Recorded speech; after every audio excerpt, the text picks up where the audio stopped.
I bumped into him. I goes, "Hey, you guys still running the user group?" Yep. He goes, "Oh, I haven't seen it recently." I said, "There's a starting in 15 minutes, so he might turn up." Yes, I'm finding quite a lot of the meetup emails, and if people haven't subscribed, they're definitely missing. So I get a lot of it. Yeah, we've that in meetup.com. Yeah, tend to get you guys or it's hitting junk. Yes, the other, but we'll take everyone's feedback. Yeah. And the meetup links, I know Ash mentioned it as well, but the the link has kind of died in the meeting. It's like you get the URL for your Teams meeting, put that into the meetup, and then add that to your calendar. But then it's kind of like it's a nothing link in Outlook, and you've got to go back into Outlook to get back into Meetup to get the actual URL to join the meeting. So if you copy the link and you put it into a browser, the very first one is usually the link to it, but it is, it's doing like the search, and it's the first in the link, but it is a little frustrating in terms of the meeting invite, without a doubt now. Cool. Got a few peeps coming in now, Steve. Yeah, want to do your magic? Yeah, well, I'll do my thing, and then we'll let Kirsty take control of the microphone. So, so thank you everyone for joining the Christchurch Microsoft 365 user group for June. It's halfway through the year, so thanks very much for coming along today. We have the great pleasure of introducing Kirsty McGrath. Kirsty and I met the first time at the MVP Summit on our first day, Kirsty, didn't we? Yes. We did. They had a pre-day where all the newbies go along and get sort of inspired, and we were sitting back in 2018. That was sitting there together. And so I've known Kirsty since then, and I've seen her speak at lots of different events and things. And not only is she an awesome speaker on anything related to Microsoft 365 change management, but you'll notice that crazy looking wheel thing in the background. That is Kirsty's invention, which is pretty cool. If you look her up online, you'll find that. Take a look at it. It's pretty cool, and I'm sure we'll be hearing a wee bit about that today. And also, if you like cupcakes or baking in general, Kirsty's amazing baker. I've seen some phenomenal pictures of some of the work that of the baking that Kirsty does, and haven't had the chance to eat any of it, but I've seen a lot of it and it looks pretty amazing. So, Kirsty, I'll let you take over from here. So, yeah, thanks very much for joining us today. That's all good. You're very welcome. Always fun to see some fun faces too. Okay, so let's get ourselves underway. I'll pull out my trusty pen because I'm going to, write all over screens and all that fun stuff along the way as I go. So in terms of adoption, I've got the presentation. It's available for you. I'll bring this link back up again towards the very end as well. So you do need to do exact like capitals and everything when it comes to a bit.ly link. I will ensure that's actually available. Let me just go. Can I do the copy? See, now if I click on it, it's going to take me to it, isn't it? So I'm just going to hang on. Let me just grab it rather than you trying to use your phone. I'm going to grab it, just copy the link and put it into chat for you. There you go. So here's the presentation. So let's kick back in again. Make it a bit easier for you. At any point, if you wish to, please feel free to turn on closed captions if English is not your first language. It's under your ellipsis button, language and speech, and show live captions, because I do talk fast and I make no apologies for it. So my whole theme is no user left behind. I have had that for a very long before becoming an MVP. I have had that in terms of a focus. I am a 7 times awarded Microsoft MVP, up for the 8th award. I am a change practitioner. I'm also a certified online learning facilitator with the Learning and Performance Institute. Lots of different links and information in the presentation for you, and this is also the QR code to my bio if you want. And of course, it'll be in the presentation if you got that link now. When I'm not doing that, I am doing cake decorating. There you go. Steve talked about it. So sometimes I need to shut my head down. So my mindfulness is doing jigsaw puzzles and cakes. I have just recently finished this mammoth one, which was a 5-tier Harry Potter cake, all things fun. So everyone's kind of gets to know me based on my cakes and cupcakes. So hard part is I'm not there. I'm not in person. Can't do it for you.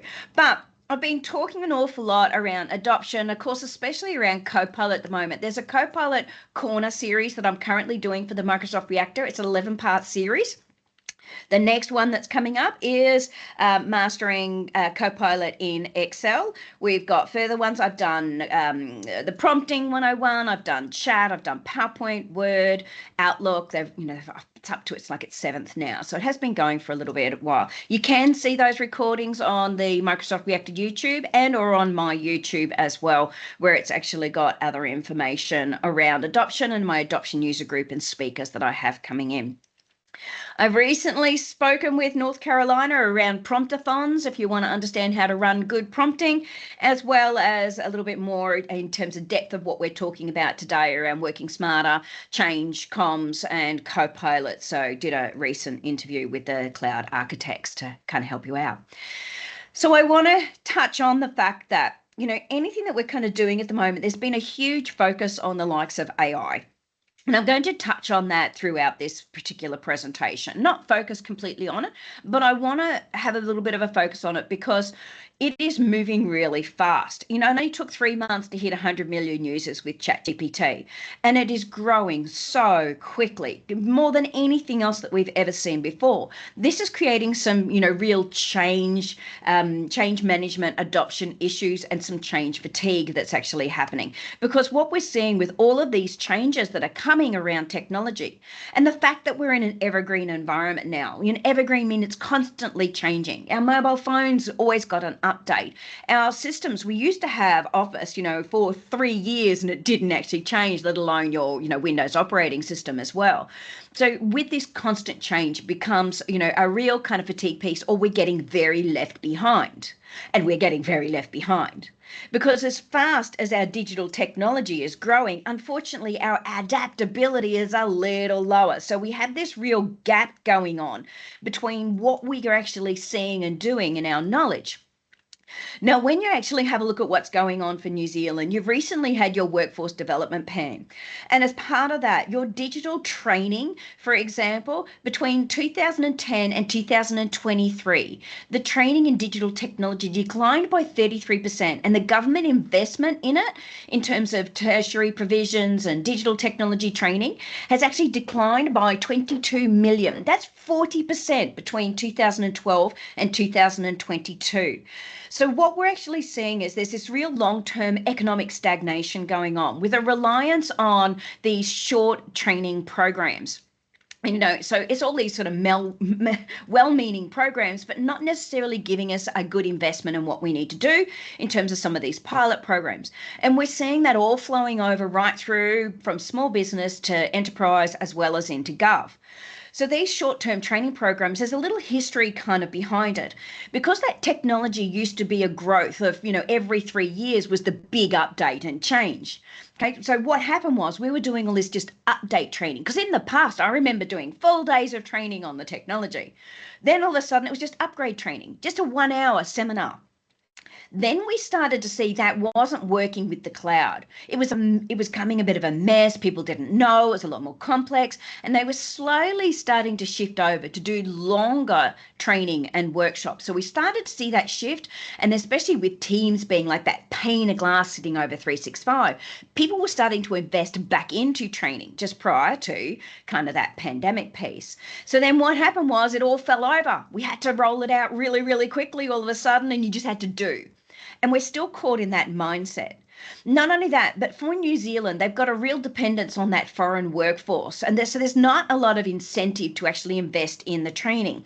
You can go in and have a look at what's actually going on yourself. So if you've actually got sort of these missed kind of economic opportunities actually going on, and the fact that we're kind of, relying on this sort of investment of our, more international workforce coming in, we then have to start thinking about what that looks like for the skills gap.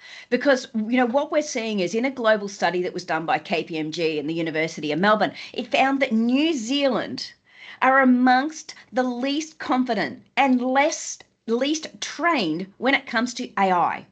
So only 41% of the Kiwi workforces actually say that they use AI at work. India, it's 91%. Do you know, that's not just a small gap. That's actually a full-blown chasm between here and here when it comes to digital technology.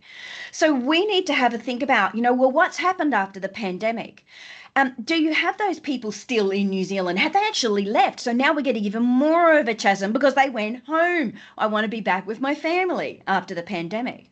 So now we've got some real problems going on in terms of that digital divide. We've got technology that was rolled out really fast. We had this, this evolution of you just needed to do. So now with the just need to do mentality and the fact that change management fell over when it came to the pandemic. Because the very first thing that goes in a budget when you're just trying to keep people safe in their roles is training and change management. Done. But we're seeing the repercussions of that now, like heavily seeing the repercussions. Environments are a mess, and all of a sudden you've got AI coming into play. No one knows where their data is, and you've got this AI sitting over the top of all of that data. It's just okay. So we're seeing some real challenges going on. And ultimately, if we're looking at sustainable adoption, so this is sustainable, not just I'm going to adopt it. Whether it be Microsoft 365, whether it's AI, this is about changes in behavior, and that doesn't happen quickly. These are things that need to be thought about and have some strategy around it, because ultimately a product is fundamentally way more than just the technology. It's different ways of working. It's structurally shifting the way that we do things. So this is change, and it's about people. And people are much harder to work with than the technology that we just do a license and we turn on that button. Yeah. So we have to really fundamentally start thinking about it. So when we look at those key barriers when it comes to usage, we've got a real confidence gap, we've got a knowledge gap, and we've got a skills gap. So the skills gap, when we're talking about things like, they're actually equipped, for example, and some of that training coming in, you're lucky if it's half, and for New Zealand, a little lower based on the percentages that we're seeing in terms of digital. Now, it's costing actually at the moment, in terms of some of these skills, the digital skills and digital literacy, it's costing Australian businesses $9 billion at the moment. That's a significant amount, okay? 9 billion. So when we start to think about that and we start to go into what do we actually need? One, there's a real confidence piece. There's a real knowledge piece. We don't know what to do. We don't know how to do it. We don't know how to deal with generative AI. They haven't got any of that kind of understanding and confidence in what it actually means. So when I get in and I start to work with organizations, and I'm very much about that, no user left behind. So for me, it's about getting to that aha moment. That's this brain spike piece where they get this sudden insight, or the discovery, piece where it goes, oh, I get it. But it's not enough to just get it. We've actually got to embed these skills in, and that takes more than just the training. And it's all about change management. And change management is all of this, why do I care? What does it look like? The act, feel, think. So when we start to sort of focus on this and we start to go through that journey, there's a lot of ways that we can do it. And there's a whole, are you just going to do a good job? What is it? Where are you going to go? Where does excellent actually look in a program? And more often than not, when I get involved and I start to do kind of that whole adoption piece, and there's an adoption consultant. And if you're not familiar with what that, end user or the user specialist actually is in this space, Caruana has a great video. Caruana Varma has a great video around what is a user enablement actually as a role. What does that look like? Because I kind of encompass change management as well. It's actually more than just the change management, because I do the change, I do the comms, I do the training, I do the analysis, I take them on the journey, I train to a super user level across all of this technology, and I talk about the why. It's all about the benefits. It's not just about the features. So there's a lot more that actually comes into play to make good sustainable adoption. So more often than not, I'll go in and I start to have a look at things like the analytics. Who's already using Microsoft 365? Who's using it really well? Who's really embedded into it? I start to then do other analytics apart from all the adoption scores. And, Copilot has all its analytics as well. But first, I have to start, well, who's actually in 365? Who's living across the ecosystem? Who's doing the right behaviors? Who are my change champions across the business? My analytics also goes between things like, who is it as the end user doing it? But on top of that, I put out surveys in the business. I also invite them in and go, would you like to be? And ask why do they want to actually be a change champion? Because it's not enough, oh, because my kids know this and they seem to be getting really ahead of me. It's not enough. They've got to be the evangelists. And it's not enough for them to actually also be voluntold as well. I'll talk a bit more about the champs in a minute. So analytics first and foremost, getting out there, measuring, doing some change surveys across the business. Where are they at in terms of the change fatigue?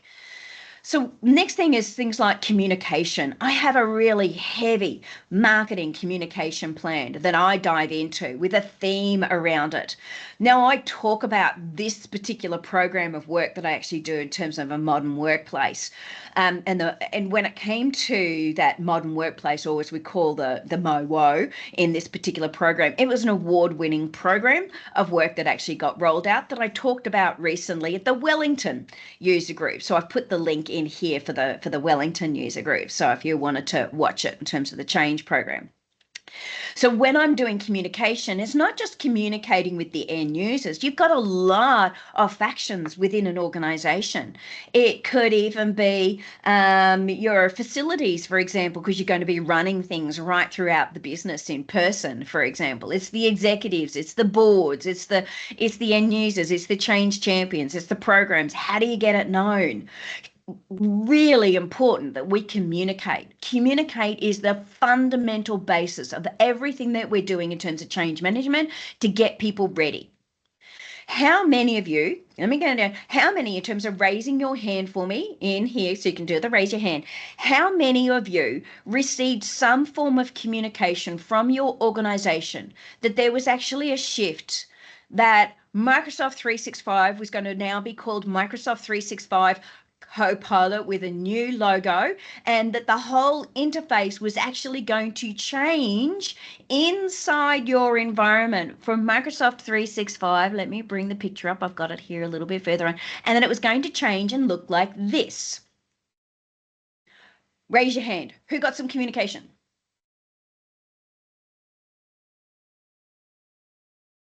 Oh, was that, yeah. I heard that heartbeat, dead. Yeah, okay. So change went really well inside your organization. Tumbleweeds, yeah, Rich, tumbleweeds, exactly. I'm like more like the dead. Do you know what? So things like this get rolled out and people go, hang on a second, what? Hang on. So now what they're doing is they're thinking this is their search. So they're kind of doing search through chat. And then it's not quite doing what they want it to do. And Microsoft did all this, Do we agree with it? Maybe, not always. But you know what? I would fundamentally agree with it if we rolled out some change to go with it. Wouldn't have a problem. But there was, as we said, tumbleweeds. So now we've got some real challenges for our user workforce. So here we've got chat. It's been rolled out to everyone. Yet not one piece was communicated, nothing in the program. We didn't help them on the journey. And then all of a sudden we expect them to understand chat. In fact, do you know how many organizations, I know I read that as well, Steve. I did read it, I was like, oh yeah, absolutely. Stop it already with Copilot chat. I like that. Yeah, I totally agree with you. So, when it came to that particular rollout and the issues that we then have with it, all of a sudden we've got Copilot. Do you know how many programs I'm a part of at the moment where they're saying in training, and I'm doing SharePoint and I'm doing all these different, do not mention Copilot. Not one word. All these rollouts and teams and change, because we're having all these programs at the moment where fundamentally across businesses, we're going, we need to get ready for AI and we need to get all our data cleaned up and we've got to do some better classification. So we're doing all these SharePoint classifications and migrations and starting right from the scratch of we're going to the cloud. Got a whole heap of those programs going on at the moment. Don't mention Copilot. It's a whole nother program, they go. And I go, yeah, but it's a whole nother program that's already actually run out and rolled out, and you've already got confusion and you've got all these issues going on, and you're missing the mark of being able to bundle it all in together and do a little bit of education and say, and if you want to know more, go see this team. Okay. So we're missing the mark all over the place when it comes to this. So doing good programs and supporting it is really important. Then we get into our executives. Okay, we have some fun when it comes to our execs. Now, we've got a 20-60-20 rule when it comes to kind of getting into the change management side of things. Ultimately, 20% of people will be keen and enthusiastic and work really hard to implement a particular strategy on this change program, for example. 60% of people are kind of sitting on a fence. They could adopt it if they see the benefits of adopting it, and benefits of the initiative, and they could, support it, and or they completely reject it altogether and just keep doing what they've already done. We hear this all the time. 20% are stacked and won't change no matter what you do, and no matter how much support you provide. They go, I am nah. And that can come from a variety of reasons. It could be potentially an age factor, whether young or old, because we've got young people that are coming in who have had nothing to do with how to deal with Outlook and how to do they're used to Snapchat, but really don't know how to use organizational kind of environment. They just go, I'm going to keep chatting to people on WhatsApp. Put their mobile number in and they talk. I see it all the time. So it doesn't matter whether they're young. It doesn't matter whether they're old. It's all a matter of, do they cope with change? And what does that look like? Change ultimately is conflict negotiation and resolution. Yeah, that's really what I spend my days often doing, is helping people come on that change journey. Now, when it comes to executives, if I take an executive board that I might be working with, and there might be 8 executives, I am lucky I might have one, let me come back at my pen working, one that sits in here, okay, of the 8.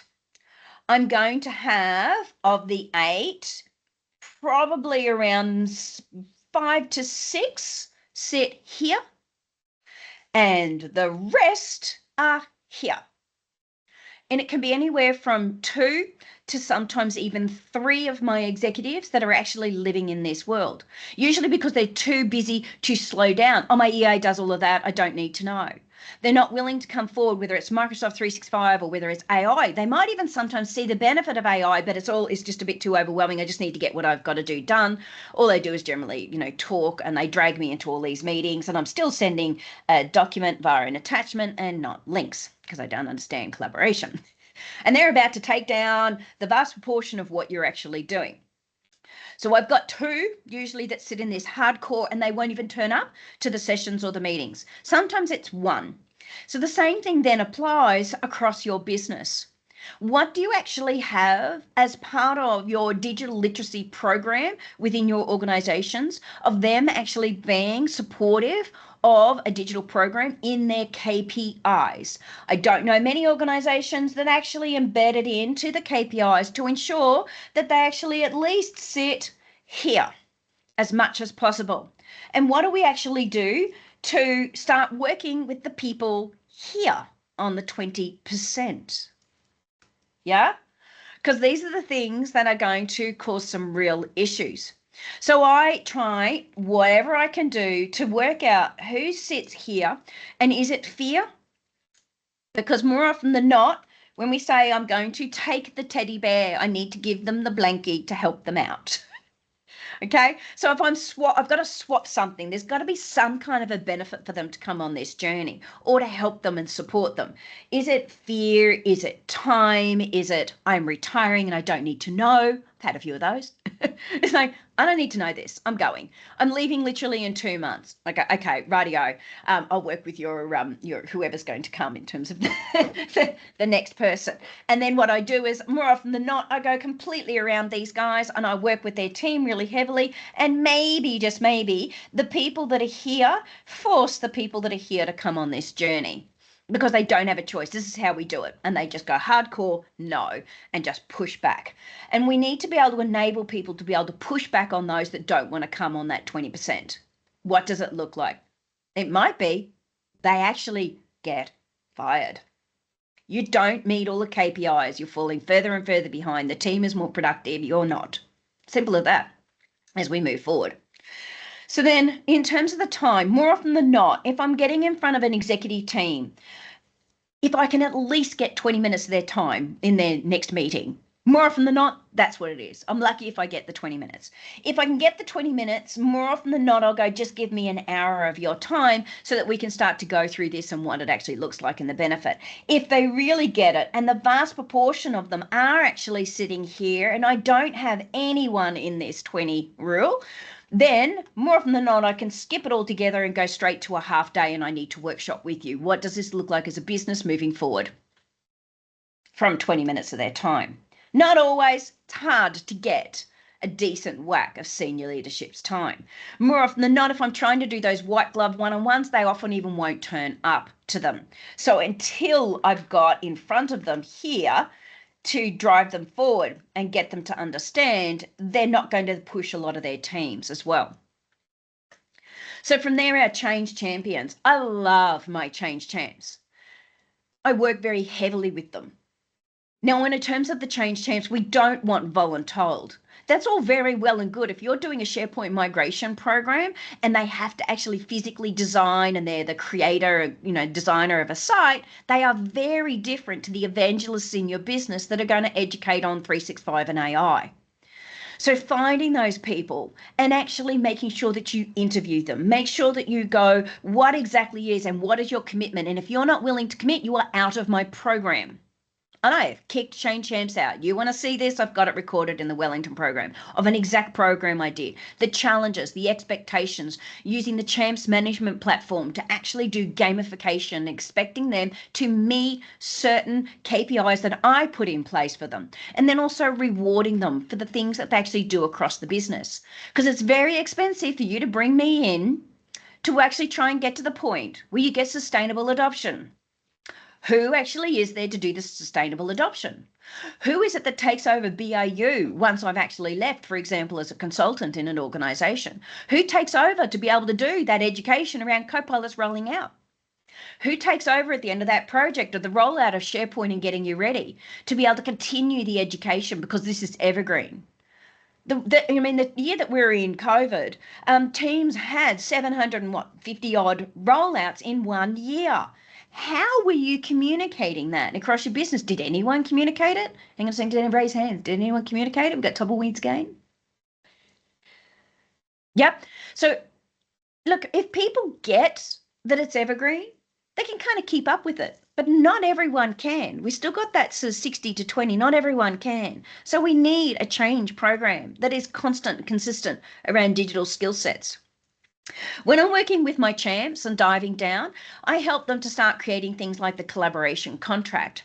Lorian Strand and Sue Hanley started talking about the, collaboration contract. I think it was back like in 2018, something like that, where it was, we're not just working in silos, we're working in teams. In fact, we're doing 3 times more collaboration than we ever did before.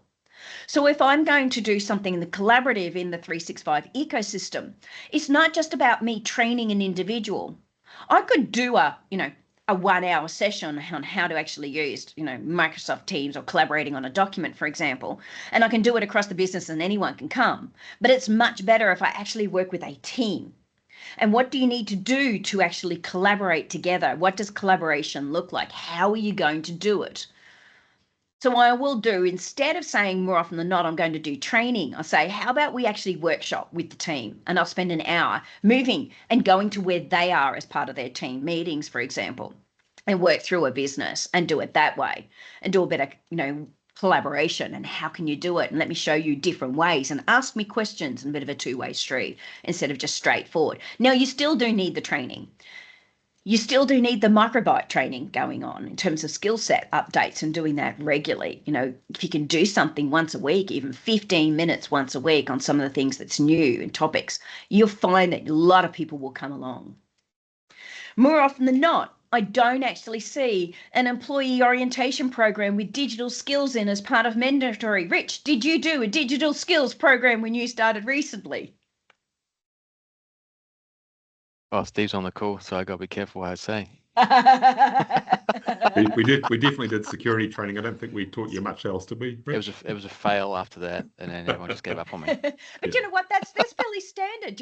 It's a standard, and it's no different from most people. More often than not, and it comes to our digital skill sets. And when I'm doing programs now, I'll actually record my training in terms of 365 and getting yourself up and running, and modularize it, and say put this into your orientation program as they have to do it. Because what happens is, where's your buddy system as well as part of rolling out to get sustainable adoption? Do you have a buddy system in place? And that buddy system says this is someone that's a champ or leads the way in terms of digital skill sets, and buddy them up in terms of learning together. Because what actually happens is we're not seeing we got those 20% of people that really don't even want to do it, get buddied up with the new starter because they might have been there for a really long time and they're not actually going to show them new ways of working. More often than not, 50% of people leave an organization, and there's a churn of people in about 3 years. So if you've got people rolling over in your business in the space of 3 years and you haven't got people buddied up correctly, you could have lost the vast portion of those really good digital skill sets. So how do we buddy up? How do we ensure that we actually maintain it? So from there, and don't forget, any questions at any time, put them into chat. Happy to. And I'm, seeing some familiar faces. Maybe you were at the New Zealand conference and came and saw me chat there as well.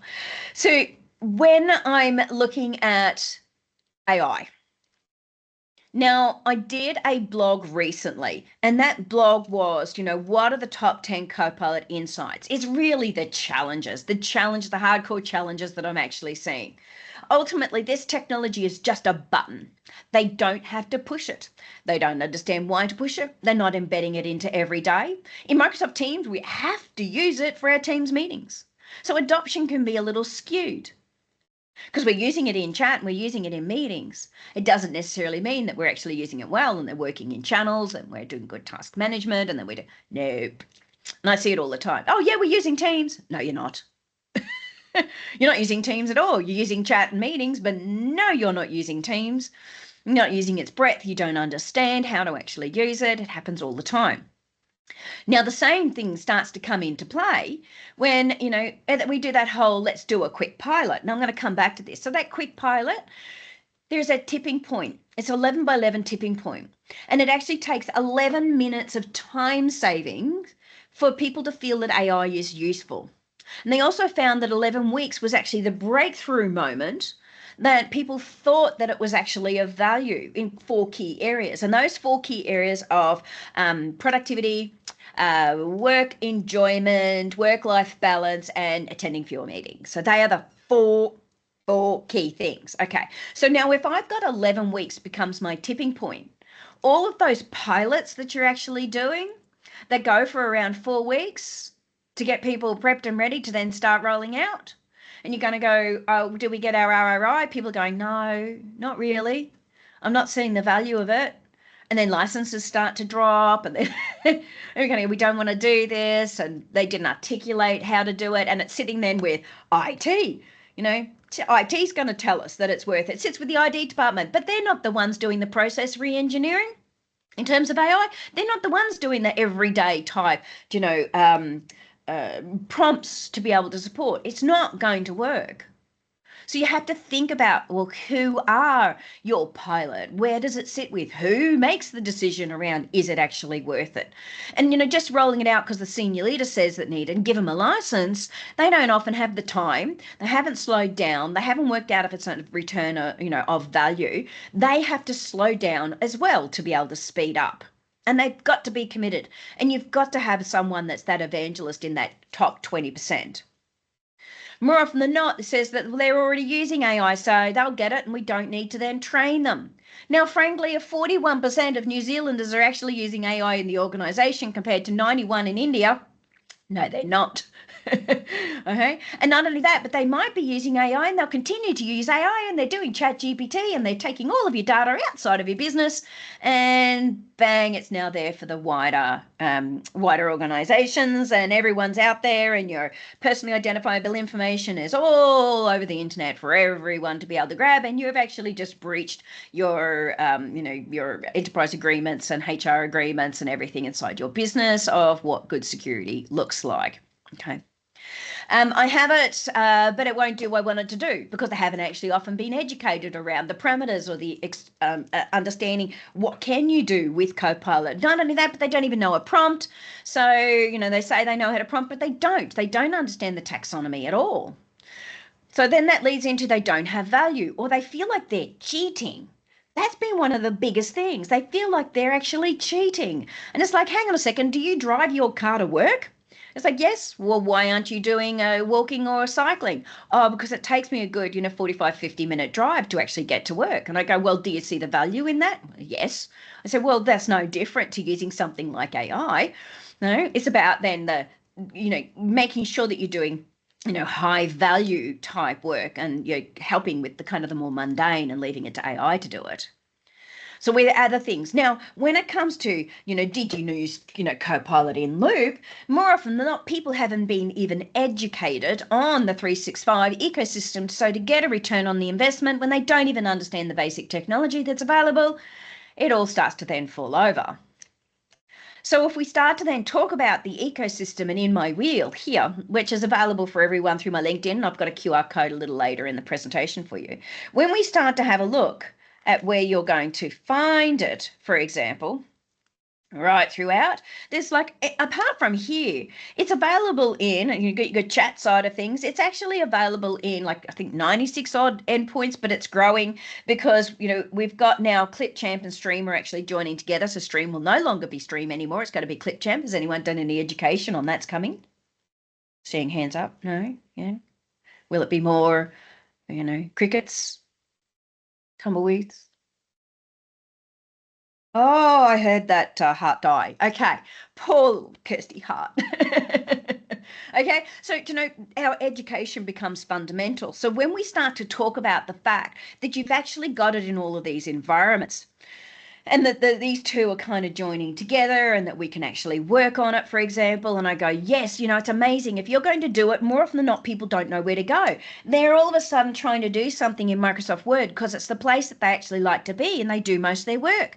And I'm going, hang on a second, you're trying to do something that's a little bit more in the creative side of things. You might actually want to go over into chat to do that. Or maybe you want to do something that's a bit more in the brainstorming in whiteboard with your team, or Loop to collaborate in a team, for example. There might not be the right place for you to actually be. Or you could have gone out to chat or done it in the web, for example, because it's the wrong place to actually go. You've also got your Windows Copilot rolling out. In fact, you've now got new devices. So the new Surface devices and other devices out there, whether it be Dell for the likes, but they've got the Copilot button on it. It's been one of the biggest changes that we've actually seen to devices in a really long time. You get your premium devices with the Copilot now fully embedded, and it's on our desktop as an actual app in Windows. And I'm not seeing education on that inside organizations either. So I go, fundamentally, this is a perfect time for you to start lifting education when it comes to Microsoft 365. Go back again on your change program. Start doing some communication going out there. Start getting people ready. Do a bit of analysis. Start doing some training on Microsoft 365, lifting skill sets, because if you've not done anything and you've had a churn of 50% over the last 3 years, especially after the pandemic, start your education now. Start a whole adoption program on this environment, even if you're going just because we want to teach people how to use Loop, just because we want to make sure that people understand how to work out loud in a channel, just because we want them to do note taking in the right place. Are we doing it in Loop? Are we doing it in OneNote? Or is it in terms of task management? Do they understand how to use Microsoft To Do and or Planner, for example? And where do you actually do your task management? Because so many people I see, they're actually doing it in Excel. maybe it should have actually been over in Microsoft Lists instead when it comes to, working with it in terms of SharePoint. People don't understand the ecosystem. So they'll go to me, I'm not sure, I'm trying to ask questions of Copilot and it's not actually finding it. So, well, where have you got it sitting? Which of the many applications? And where are you actually asking for it? And are you doing it over, in your chat environment? They don't understand the ecosystem. Not only that, but they start to go, we're trying to ask it in Microsoft Teams. And I'm going, well, have you got it in chat or channels? Because that kind of does different things in terms of, where you're actually going to be. And they don't understand that, in chat, it's actually sitting in the back end of OneDrive, but in channels, the back end is sitting in SharePoint. So they're often not asking in the right place because they don't get the architecture. And when someone leaves the business, so does OneDrive. Done, gone, because it goes with them. So where did that knowledge go? I'm asking it in Copilot and I go, well, who actually created and where was it sitting? It's not going to look for it, if it's over in their OneDrive. Bye-bye. Yeah. So I hear this all the time. They're really struggling. And they're struggling in terms of data and where it's actually sitting because they haven't had good governance and compliance. They just rolled out 365 in the pandemic and started using Teams, and now you've got sprawl and blah. Okay. Now, the other thing in terms of the Copilot journey, this is the same whether it's Copilot or it's Microsoft 365 ultimately. We have things that are sitting in the individual value. Then we go up and we go into the departmental, but there is actually one that also sits in between. And we get our team. So it goes, what's in the me space, what's in the we space, what's in the us space, and then what's in the them space. So then we come out here to our externals. Because AI, also leads into then that organizational value, the overall value. So we've got the internal, but you've got apps and things, and you might have a bot to deal with external parties that plugs into your environment. Okay, so all of these things come into play. So when I'm starting to build out, whether it's a 365 or a Copilot journey, I go, well, I'm going to do things like a promptathon, for example, when it comes to Copilot. I'm going, what are we focusing on? Are we focusing on the prompting, which is the me side of things, through to the basics of maybe a SharePoint agent, for example, and how they can create an agent? Still sits a bit in the me, but slowly tips into the team. Then we get in Microsoft Teams. Is it the me, or are you talking about facilitator notes, which goes into the we? For example, or have you got Teams Premium, which then starts to go into the we in terms of creating agendas and things like that. So I start to focus on, well, where is the scenario? So the scenarios, and Rishi Nikolai, who's the behavioral kind of analyst for Microsoft, globally, he has a lot when it comes to MOCA, so the modern collaboration architecture.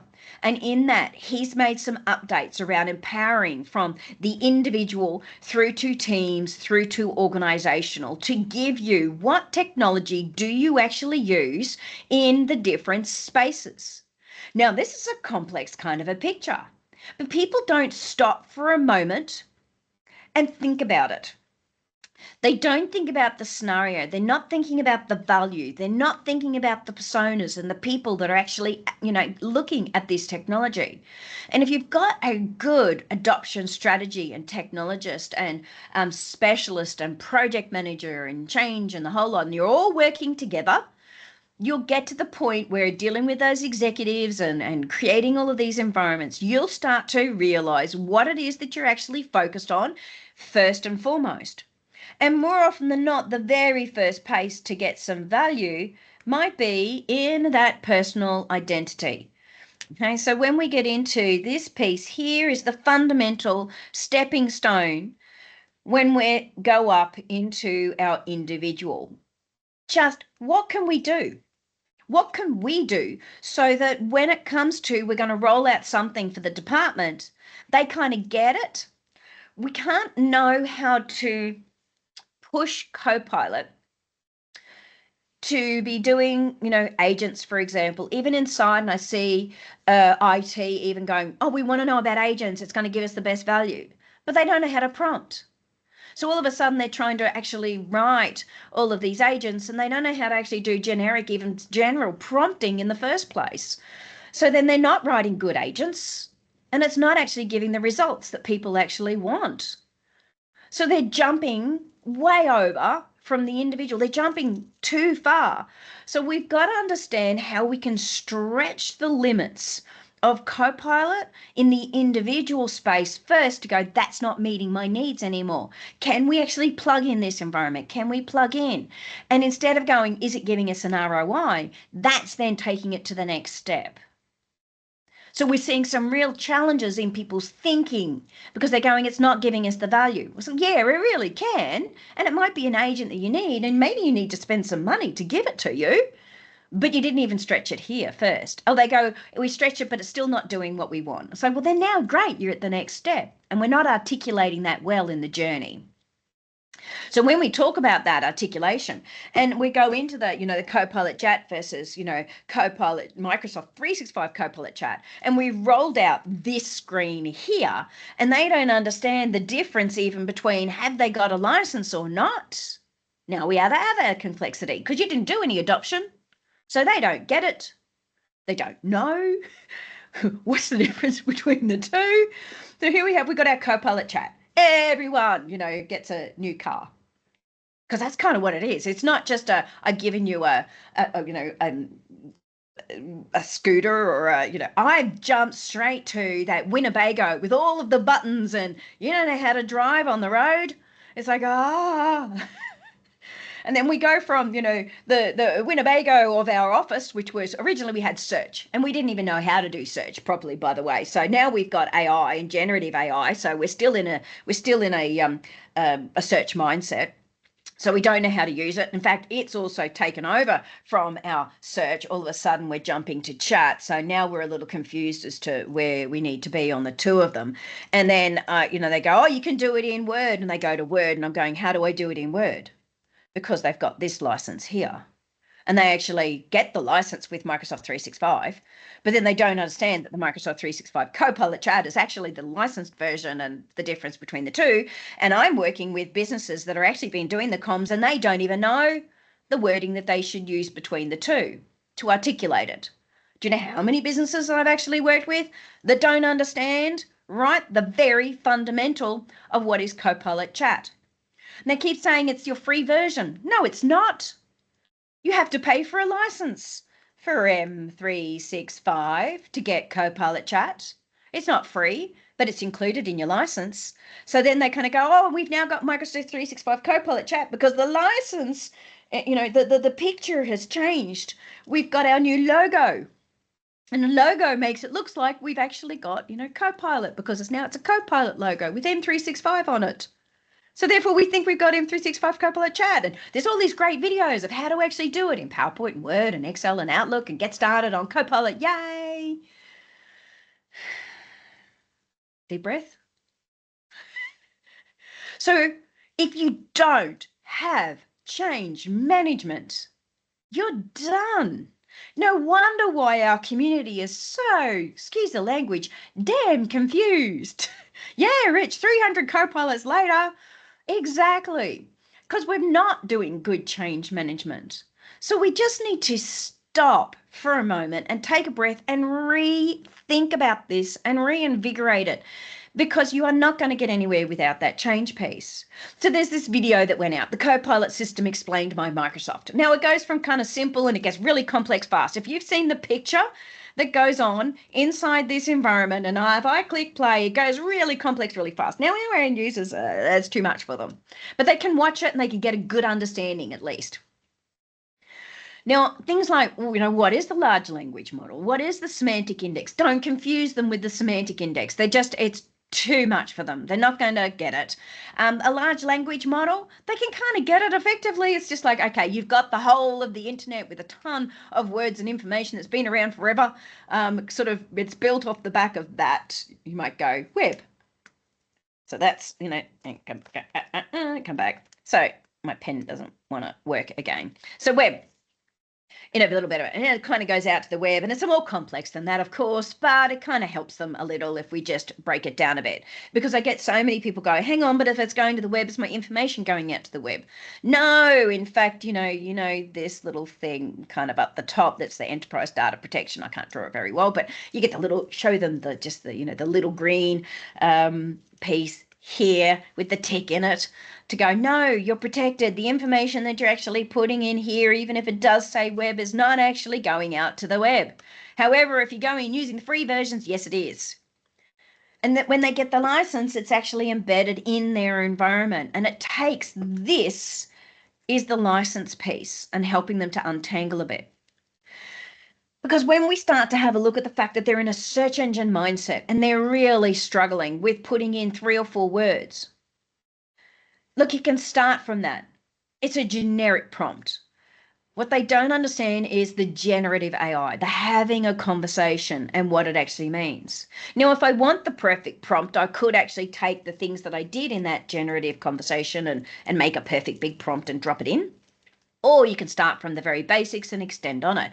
So with people coming from the search engine mindset, they're getting these very generic responses, a bit like they did on the internet. But the difference is they could click on a button that would take them and maybe start explaining. And they're clicking on 100 of buttons to try and find with the search results to get what they want. Whereas now they can have the conversation back and forward to get what they want. Now, we didn't even understand Boolean operators, for example, the and, or, not in capitals to help filter things down or extend it out. Most people didn't even do that in the search space. So we're caught in education.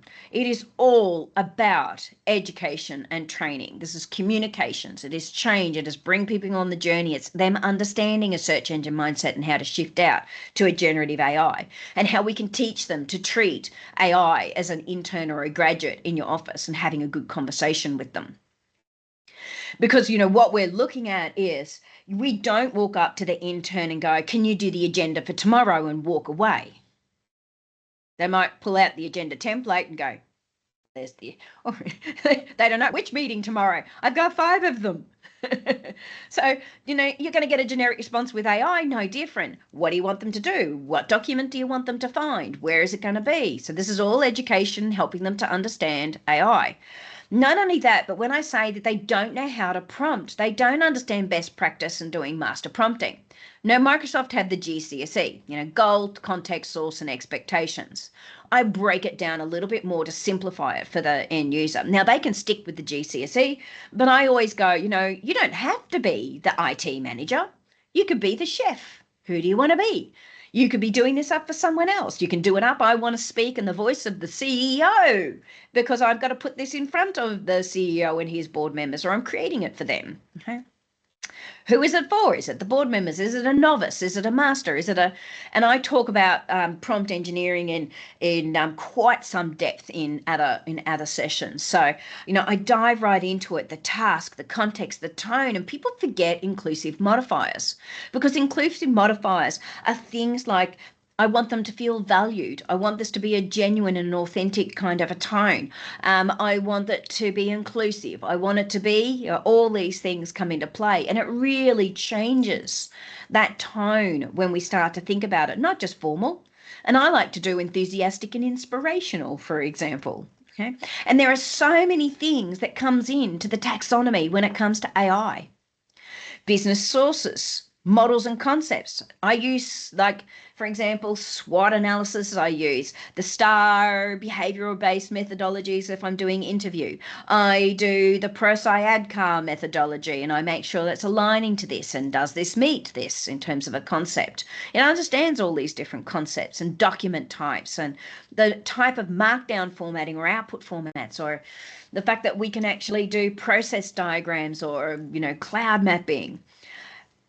We've got times and ranges and the languages and dedact and redact of personally identifiable information, or I'm constantly creating lots of demonstration data. And people don't understand the megaverbs. You know, there are the standard, you know, create, explain, but there are so many more, like paraphrase. There's over 190 verbs that you could do. And the verb that you start with is a bit like me walking into my garage When I'm doing cake decorating, am I going to pick up the drill, or am I going to pick up my jigsaw cutter, because I've got to actually start cutting bases? Two very different things that I'm going to do. So I have to start with the right tool, and it will define what it is I'm trying to create.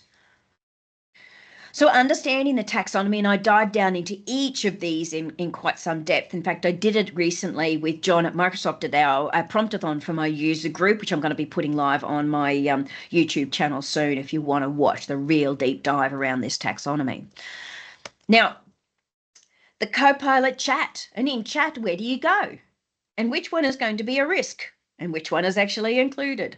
And then this is just the chat locations. And as you said, 300 copilots later, Rich. It's like there's just the standard chat. And when I'm dealing with organizations, I go, well, what does the process actually look like? And where is it the Copilot can actually be in?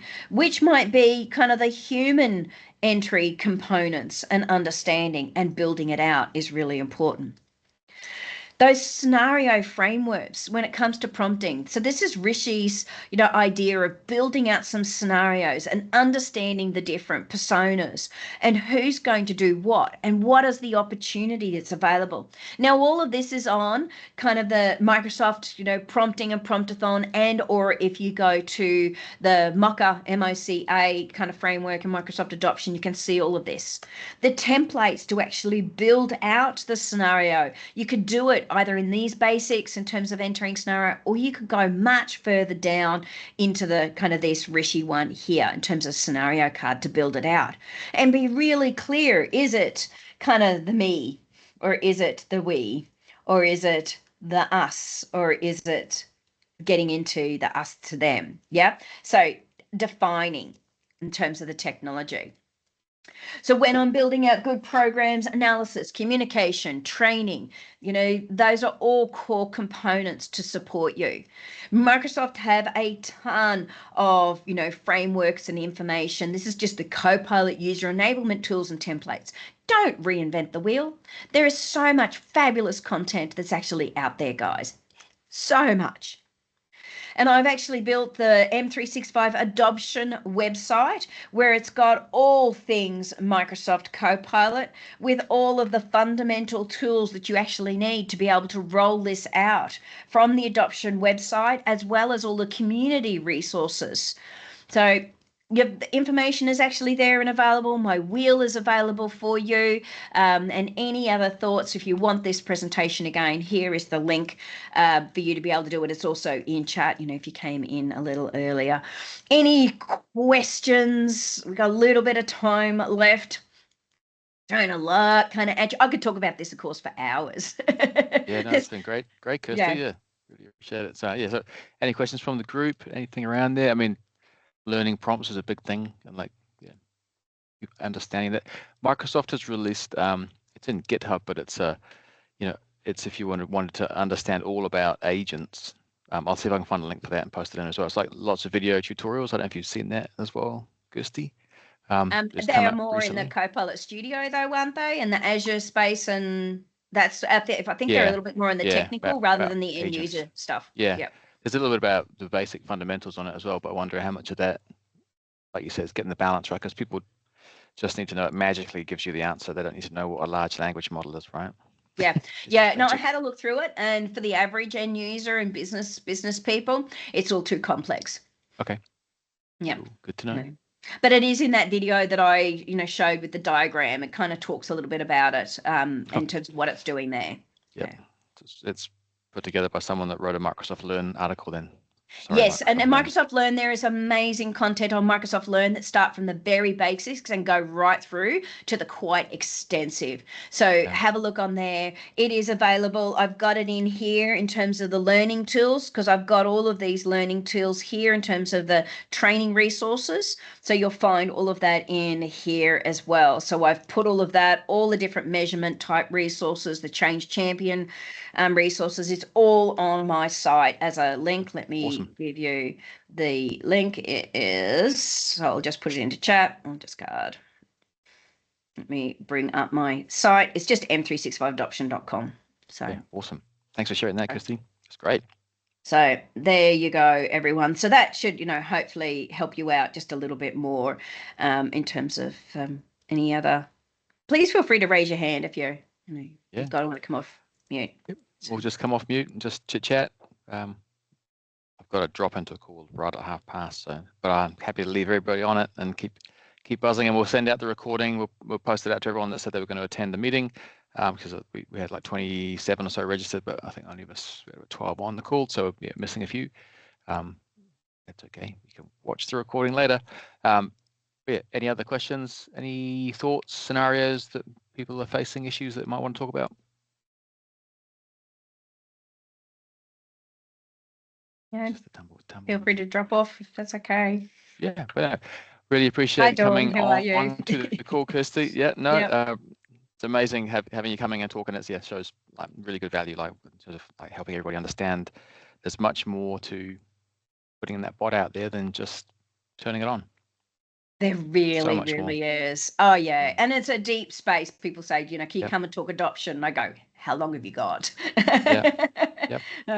Yeah, it's just like it's a very deep area. I mean, I haven't dived into all of the change. I haven't dived into all the communications. I haven't dived into all the training. I haven't dived in. There's so many factors and components and how to do analysis and measurement and even change analysis and measurement. And it's a very big space, and we could talk about a lot. But I'm giving you overarching.